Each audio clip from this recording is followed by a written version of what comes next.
എത്ര എളിമയുള്ള മതമാണ് പരിശുദ്ധ ഇസ്ലാം. ഒരു മതവിഭാഗവും നമ്മളിപ്പോൾ നടത്തുന്ന പേക്കൂത്തുകളൊന്നും ഒരു മതവിഭാഗവും ഫോളോ അപ്പ് ചെയ്യുന്നില്ല. വിവാഹത്തിന്റെ പേരിൽ എന്തൊക്കെ ആർഭാടങ്ങളാണ് ഈ സമുദായം കാട്ടിക്കൂട്ടി വെക്കുന്നത്. സൈനബ ഷറഫി എന്ന് പറയുന്ന ഈ പെങ്ങൾ പറയുന്ന വീഡിയോ നിങ്ങൾ സ്കിപ്പ് ചെയ്യാതെ കാണുക. ഒരു ക്രിസ്ത്യൻ സമൂഹമാണെങ്കിൽ അവരുടെ ഫാദർ അവരുടെ ബൈബിള് വായിച്ച് അത് കേൾപ്പിച്ച് ആ പുതുപെണ്ണും അതുപോലെ തന്നെ ആ മണവാളനും എത്ര ഭക്തിയോടുകൂടിയാണ് അവർ നിൽക്കുന്നത്. അവരെ വിവാഹം അമ്പലത്തിൽ പോയിട്ടാണ്. നമ്മളെ മറ്റു സമുദായം, ഹിന്ദു സമുദായം എവിടെ അമ്പലത്തിൽ പോയിട്ട് ദൈവത്തിന്റെ ആ പ്രതിഷ്ഠന്റെ മുമ്പിലാണ് അവർ നിന്നുങ്ങാണ്ട് താലി കെട്ടുന്നത്.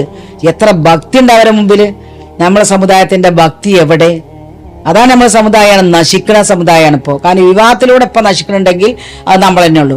മറ്റൊരു സമുദായത്തിന്, ഒരു അമുസ്ലിം സമുദായം, ഒരു ഹിന്ദു സമുദായമാണെങ്കിൽ അവർ സാധാരണ ഒരു ചോറും അതിലേക്കുള്ള കറികളും ഒരു പായസവും വെച്ചാൽ അവിടെ വിവാഹത്തിന്റെ ഭക്ഷണം വളരെ സുഭിക്ഷമായി എല്ലാവരും കഴിക്കാൻ പറ്റും, അല്ലേ? ക്രിസ്ത്യൻസ് അവർക്ക് മാംസമൊക്കെ നമ്മളെ പോലെ ഉണ്ടാവും. പക്ഷെ എന്നാൽ നമ്മളെ പോലെ പേക്കൂത്തുകളില്ല. വളരെ ഭംഗിയായിട്ടാണ് വിവാഹം നടക്കുന്നത്. ഇപ്പൊ നമ്മളെ സമുദായമാണ് ഏറ്റവും മോശമായ രീതിയിൽ വിവാഹം നടത്തുന്നത്. ഭക്ഷണത്തിന്റെ കാര്യത്തിലും അതുപോലെ തന്നെ ഇങ്ങനത്തെ പോത്തും വണ്ടിയും തീവണ്ടിയും വെച്ചിട്ടുള്ള പേക്കൂത്തുകളും അവരുടെ കയ്യിലാണ്. JCB ഇതൊക്കെ വെച്ച് എന്തെല്ലാം പേക്കൂത്തുകൾ അവർ കാണിക്കുന്നത്. ഇതിനൊക്കെ അള്ളാന്റെ ഹിസാബുണ്ട് എന്ന് നമ്മൾ മനസ്സിലാക്കണില്ല. അതുകൊണ്ടാണ്